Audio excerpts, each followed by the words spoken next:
चलिए एक और बड़ी खबर से आपको रूबरू करवा देते हैं। ऑपरेशन सिंदूर पर आज होगी सर्वदलीय बैठक शुरू हो गई है। ऑपरेशन सिंदूर के बाद आज सर्वदलीय बैठक।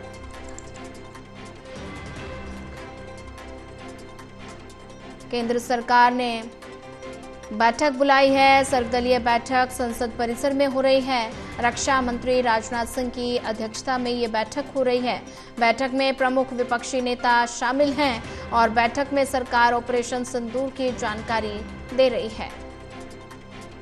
और ऐसे में सर्वदलीय बैठक शुरू हो चुकी है। ऑपरेशन सिंदूर पर यह सर्वदलीय बैठक, ज्यादा जानकारी के लिए हमारे साथ एसोसिएट एडिटर प्रदीप कुमार लगातार बने हुए हैं। प्रदीप, ऑपरेशन सिंदूर पर सर्वदलीय बैठक शुरू हो चुकी है और रक्षा मंत्री राजनाथ सिंह की अध्यक्षता में ये बैठक हो रही है। बैठक में ये बैठक संसद परिसर में हो रही है, तो ये बैठक फिलहाल शुरू हो चुकी है। क्या अपडेट?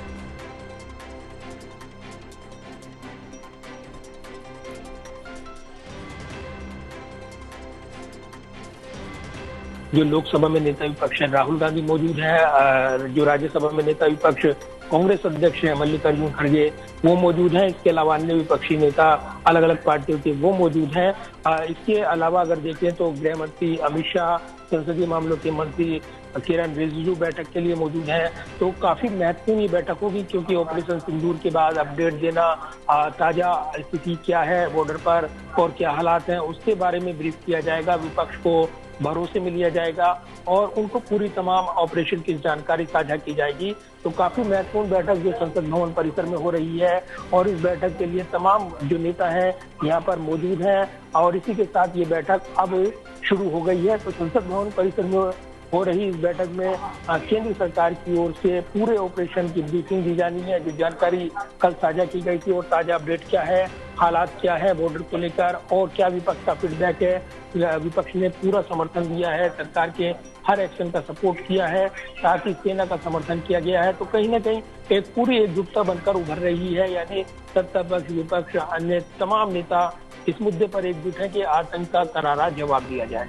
जी बिल्कुल प्रदीप कुमार जी, अगर जिक्र किया जाए तो ऐसे में राजनाथ सिंह की अध्यक्षता में बैठक हो रही है, तो बैठक में प्रमुख विपक्षी नेता शामिल हो रहे हैं। तो कौन कौन से वो प्रमुख चेहरे हैं जो इस बैठक में शामिल हो रहे हैं? देखिए, इस बैठक के लिए जो तमाम नेता पहुंचे हैं उसमें विपक्षी पार्टियों के नेता और संसदीय पार्टी फोरम के जो नेता है वो शामिल हैं। और खास तौर से जिसमें नेता विपक्ष लोकसभा में राहुल गांधी, राज्यसभा में नेता विपक्ष जो कांग्रेस अध्यक्ष है मल्लिकार्जुन खड़गे मौजूद हैं। इसके अलावा आम आदमी पार्टी की ओर से नेता मौजूद है, संजय सिंह मौजूद हैं। इसके अलावा अन्य पार्टी के नेता डीएमके पार्टी के नेता TR बालू मौजूद हैं। साथ ही समाजवादी पार्टी के नेता प्रोफेसर रामगोपाल यादव मौजूद है। अन्य नेता यहाँ पर पहुंचे, अन्य पार्टियों के नेता भी यहाँ पर पहुंचे हैं। तो तमाम वरिष्ठ नेता, अन्य पार्टियों के नेता यहाँ पर नजर आए हैं। तो बैठक अभी शुरू हुई है और अंदर इनसाइड जो बैठक के विजुअल होते हैं उसके बाद यहाँ पर ये तस्वीर सामने आएगी। तो ये जरूर है कि एक महत्वपूर्ण बैठक इस वक्त संसद भवन परिसर में शुरू हो गई है और इसमें केंद्र सरकार ऑपरेशन सिंदूर उसको लेकर पूरा अपडेट साझा करेगी। रणनीतिक तौर पर जो सरकार ने कदम उठाया है और उसका जो एक इम्पैक्ट देखने को मिला है वो साझा किया जाएगा। खासतौर से विपक्ष की मांग थी कि सरकार के साथ वो हैं, एकजुट हैं और इससे पहले भी सर्वदलीय बैठक बुलाने की मांग की गई थी, यानी जो पहलगाम में आतंकी हमला हुआ था और उसके बाद केंद्र सरकार की ओर से सर्वदलीय बैठक बुलाई गई थी। और उसके बाद ये विपक्ष ने मांग की थी कि कड़ा एक्शन लिया जाए, पाकिस्तान को जो भी जवाब देना हो उसके लिए वो सरकार के साथ खड़े हैं। अब जब एक्शन हो चुका है उसके बाद जो परिस्थितियां बनी हुई है उस पर एक बार फिर सर्वदलीय बैठक बुलाई गई है। लिहाजा इस पर एक मंथन हो रहा है और इसको लेकर सरकार फीडबैक देगी जो कि ऑपरेशन सिंदूर को लॉन्च किया गया और किस तरीके से आतंकियों को उनके अंजाम तक पहुंचाया गया, ये ब्यौरा साझा किया जाना है। जी बिल्कुल प्रदीप कुमार जी, अगर जिक्र किया जाए तो ऐसे में ऑपरेशन सिंदूर के बाद लगातार विपक्षी दल जो है लगातार केंद्र सरकार की सराहना कर रहे हैं, भारतीय सेना की सराहना कर रहे हैं और साथ ही अब इस बीच ये बैठक काफी महत्वपूर्ण मानी जा रही है। तो ऐसे में भारत सरकार की अब क्या कुछ रणनीति होने वाली है? देखिए ये देखने को मिल रहा है और जिस तरीके से इस बैठक के लिए विशेष तौर पर विदेश मंत्री एस जयशंकर मौजूद है, तो कहीं न कहीं जो यहाँ पर विदेश मंत्रालय की ओर से जो लगातार ब्रीफिंग दी जा रही है राजनीतिकों को और खासतौर से यूएन में जो स्थायी सदस्य हैं देश और इसके अलावा अस्थायी सदस्य देश, उनके राजदूतों को विशेष तौर पर यहाँ पर कल ब्रीफ किया गया था। बीते कल विदेश मंत्रालय की ओर से बैठक बुलाई गई थी। इसके बारे में भी यहाँ पर विदेश मंत्री विपक्षी नेताओं को जानकारी साझा कर सकते हैं किस तरीके से कूटनीति के स्तर पर कदम उठाए जा रहे हैं। ऑपरेशन सिंदूर लॉन्च होने के बाद भारत की कूटनीतिक पहल के बाद चलते भारत को व्यापक समर्थन मिला है।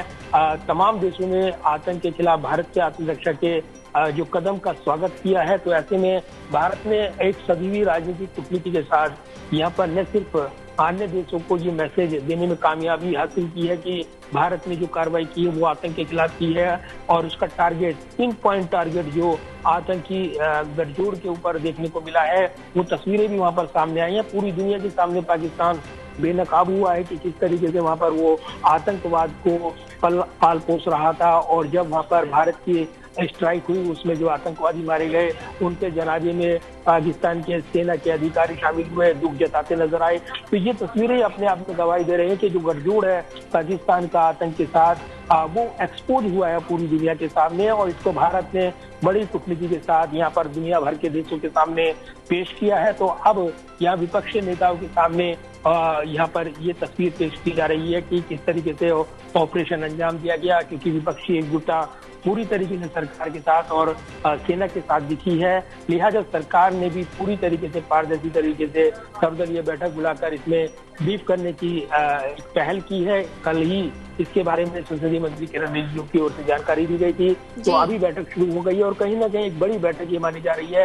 एकजुटता के साथ तमाम राजनीतिक दल नजर आ रही है। जी बिल्कुल प्रदीप कुमार जी, अगर जिक्र किया जाए तो ये बैठक काफी महत्वपूर्ण बताई जा रही है और ऐसे में लगातार विपक्षी दल की तरफ से सरकार को सहयोग मिल रहा है। तो ऑपरेशन सिंदूर को अंजाम देने के बाद ये बैठक काफी महत्वपूर्ण है, जिसमें ऑपरेशन सिंदूर की सारी जानकारी इस बैठक के जरिए दी जाएगी। तो ऐसे में राजनीतिक हलचल तो लगातार बढ़ ही गई है, लेकिन अगर पाकिस्तान की बात की जाए तो पाकिस्तान की बौखलाहट साफ तौर पर नजर आ रही है और ऐसे में पाकिस्तान की तरफ से बयान जारी हो रहा है कि वो विवाद कम करने को तैयार हैं और भारत से हमले का डर पाकिस्तान को लगातार सता रहा है।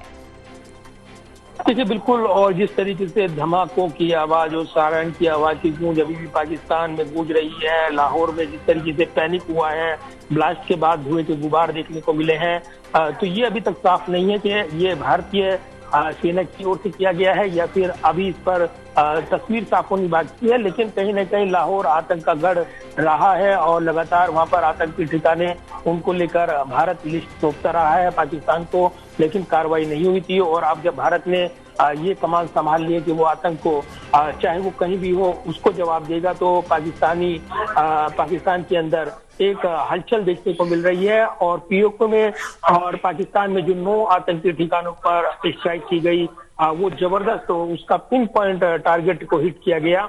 और अब जब लाहौर में धुएं के गुबार देखने को मिले हैं तो निश्चित तौर पर दहशत का माहौल वहां पर देखने को मिल रहा है और फिलहाल पूरी दुनिया की नजरें इस घटनाक्रम पर लगी हैं। भारत ने साफ कर दिया कि उसकी कार्रवाई जो है वो आतंक के खिलाफ है और आतंक के खिलाफ वो कोई भी कार्रवाई आगे भी जारी रखेगा। अगर उसको लगेगा कि उसके दुश्मन उस पर हमले की योजना तैयार कर रहे हैं, तब वो उसका जवाब जोरदार तरीके से देगा। तो पाकिस्तान की ओर से अगर कोई भी नापाक हरकत की जाती है तो उसका जोरदार पलटवार करने के लिए सेना तैयार है। कल जब विंग कमांडर व्योमचा सिंह ने बयान दिया था, जब वो सेना की ब्रीफिंग हो रही थी, तब उन्होंने साफ कर दिया था कि पाकिस्तान की किसी भी पलटवार का जवाब देने के लिए भारत की सेना पूरी तरीके से तैयार है। तो पूरी तैयारी के साथ ये पिन पॉइंट टारगेट हिट किया गया और उसके बाद यहाँ पर राजनीतिक हलचल भी बढ़ी हुई है, कूटनीतिक हलचल भी देखने को मिल रही है। तो कहीं ना कहीं भारत हर स्तर पर अपनी सुरक्षा को लेकर सतर्क है और इसी का जवाब देते हुए पाकिस्तान को यहाँ पर जवाब दिया गया। उनके घर के अंदर जो आतंकी ठिकाने थे उनको ध्वस्त किया गया, जैसे मोहम्मद का हेडक्वार्टर हो या फिर लश्कर का। ये तमाम ऐसे जो आतंकी गढ़ रहे हैं जहाँ से ट्रेनिंग दी जाती थी, आतंक को पाला पोसा जाता था, उनको ध्वस्त कर भारत ने दुनिया को दिखाया है कि भारत अपने सुरक्षा के लिए, आत्मरक्षा के लिए वो अब एक्शन लेगा और उसके लिए वो किसी दबाव को स्वीकार नहीं करेगा। और कूटनीतिक तौर पर भारत अन्य देशों के सामने भी अपना पक्ष पूरी मजबूती के साथ रख रहा है। जी प्रदीप कुमार जी, नजर बना के रखिए, आगे भी आपसे अपडेट लेते रहेंगे।